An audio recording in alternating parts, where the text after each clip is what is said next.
Any questions? Everybody done this course? Hand up. No, sorry. Filming. Gotta film it. Yeah.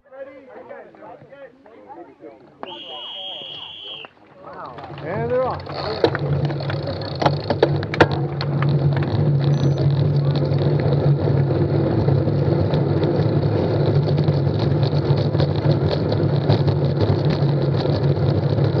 Hey cycling community, this is Steve Grusis, the Cycling Greek.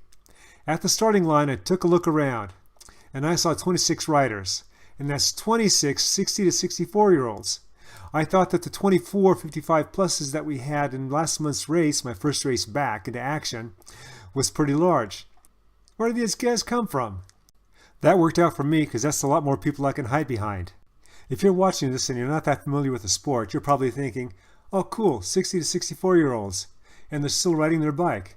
Let me tell you, there's a lot of strong people in this pack. There were 4 teams that had at least 3 riders racing. They were CA Technologies, Body Concepts, Penn Velo, and Cal Nats. Let's take a moment to talk about the Cal Nats team. Now, I don't know if this is true or not, but it seems to me that to qualify to be on that team, you have to be 1 from California, and 2, have won a national championship. I know 2 of the 3 riders have or have held national titles.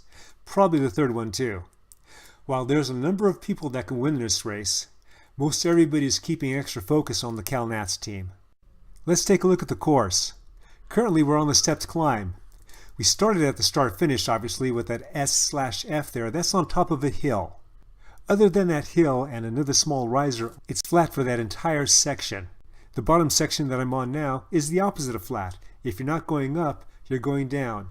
You have the steep climb that we're on now, and then you have 3 rollers before you hit the top, make that quick right, and you're going down Homicide Hill descent. This entire loop is 4.3 miles, and we are doing 11 laps. We are now leaving the roller section and going down Homicide Hill descent. There's a reason for that name. There's been some bad crashes here. As soon as you turn, you get up to over 40 miles an hour pretty darn quick. If you start to feel skittish and start flittering your brakes, there's a good chance that you're going to be off the back, and at this speed, you're going to be off the back for good. Let's talk about tactics. What's my plan? Well, let's see. There's 26 riders. There's strong and stronger riders. There's strong and stronger teams. I'm the only one for my team. I'm pretty much not going to do anything except stay protected as best I can, not stick my nose in the wind, make it to the finish, or if there's a viable opportunity that presents itself, take advantage of it. But as they say, the devil's in the details. There were 3 items I had to address: close quarter riding to stay out of the wind, positioning, and gearing. Let's take positioning first. I was too far back heading into the stepped climb. If they really ramped it up, I'd be in trouble right now. I'm still putting out a lot of effort to get back up to the pack. Notice as they're slowing down, I am moving up the pack so I can have better position. In case the speed significantly increases and I start to go over my limit and have to fall back into the pack but still stay connected before the top.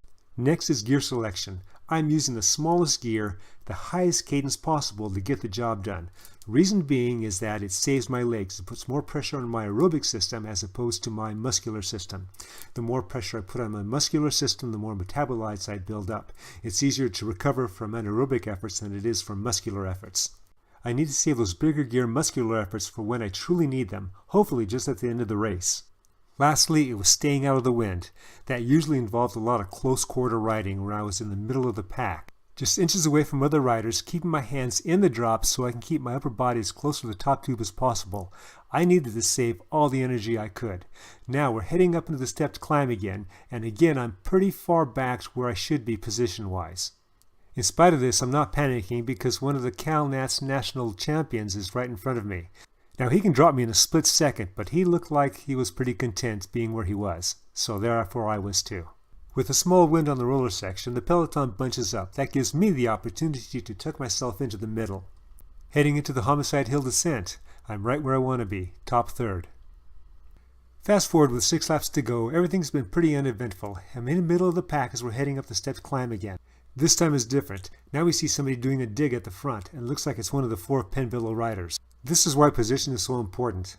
I started this climb with about 13 riders in front of me and 12 behind me.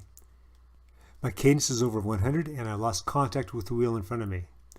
All I'm thinking about is keeping up whatever speed that I can, hoping that these guys will slow down because of the wind or whatever other reason.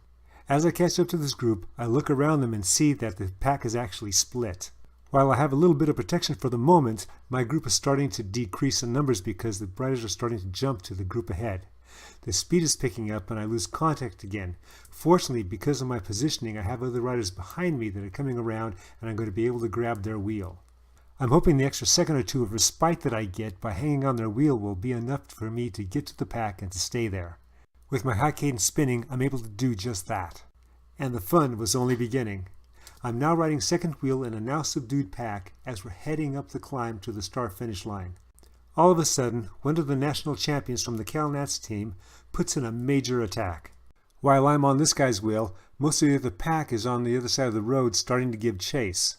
This is one of those times where I abandon the high cadence and I just do what I can to get the job done. It's taking me a while relative to these other guys to get up to speed. I'm hoping there's more riders behind me so I can finally grab that wheel and hang on. I'm finally able to grab that wheel, but barely. I'm now last or darn close to last as we're coming down the descent, heading into the right turn that's going to take us up that stepped climb. I'm in a bad position and I'm just a surge or two from getting dropped. Fast forward a bit and I'm in the middle of a stretched out pack and the front is starting the stepped climb and I'm still 50 meters from the turn. The improvement in my position is helping me stay with the pack, at least for the moment. As I start to lose a wheel, there are others that come up to fill the gap. But I'm being stretched and my continued contact with the pack is not a foregone conclusion. Fast forward about 30 seconds and I have since made contact with the pack.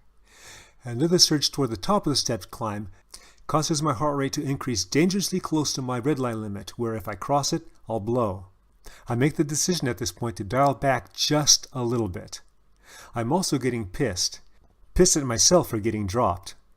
I'm now thinking and hoping that these guys are going to slow when they get to the top of the next roller, so I keep digging.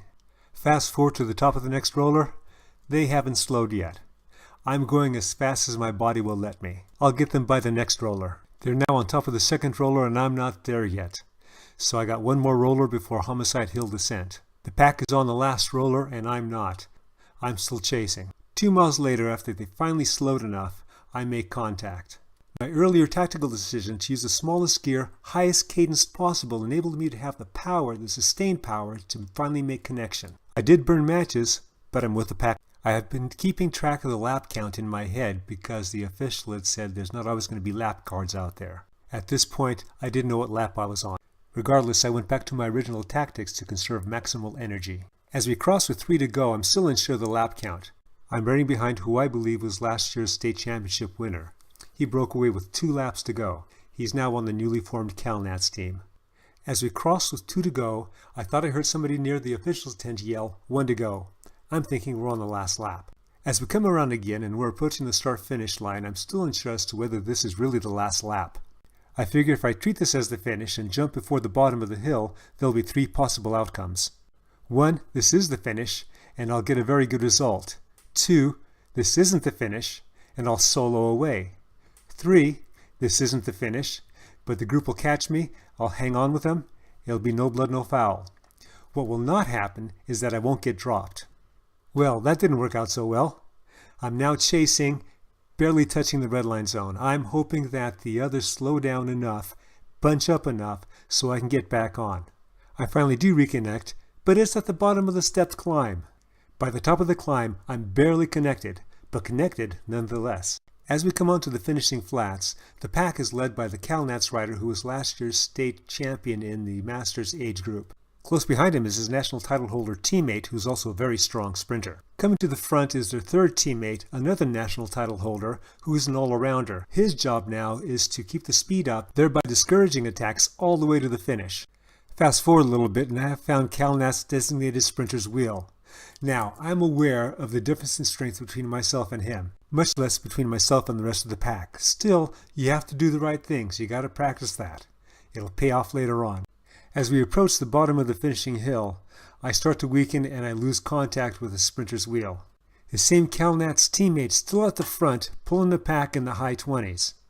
As I start to slow, let's take a look and see what's happening up front. Good job, Larry. Fat boy, get it! 942.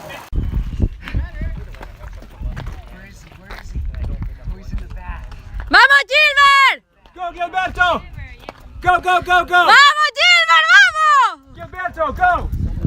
Go, go, come on, go, go, go, go, go! Vamos, Gilbert! Woo! Did you have a Yes! Jim?